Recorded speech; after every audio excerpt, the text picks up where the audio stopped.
Mummy, పాయసం తినాలనిపిస్తుంది, ఎలా చేయాలో చెప్పవా? పాయసం చేసుకోవడానికి ముందుగా ఇంగ్రీడియంట్స్ బియ్యం, పాలు, బెల్లం, కొన్ని డ్రై ఫ్రూట్స్, వాటర్. ఈ ఇంగ్రీడియంట్స్ సరిపోతాయి.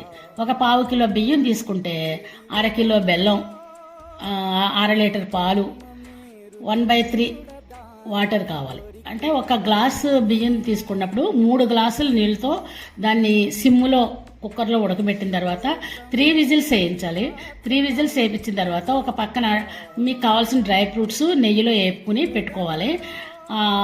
మూత విజిల్ వచ్చేసిన తర్వాత దాంట్లో ఒక 1/2 లీటర్ పాలు వేసి కొద్దిగా 10 నిమిషాలు ఉన్న తర్వాత 1/2 కిలో బెల్లం తురిమింది వేసేసిన తర్వాత ఈ డ్రై ఫ్రూట్స్ కూడా వేసుకుంటే పాయసం ఎమ్మి పాయసం తయారవుతుంది. కొంతమంది డిఫరెంట్గా తయారు చేసుకుంటారు పాయసంలో. పప్పు వండుకుని దాన్ని సైడ్గా పెట్టుకుని అది ఇది కలుపుకొని తింటారు. కొంతమంది పాయసంలోనే ఒక గ్లాసు బియ్యం అయితే ఒక 1/2 గ్లాసు పెసరపప్పు వేసుకుని 2 కలిపి వండేసుకుంటారు. ఆ రకంగా వండుకున్నా కూడా బాగుంటుంది.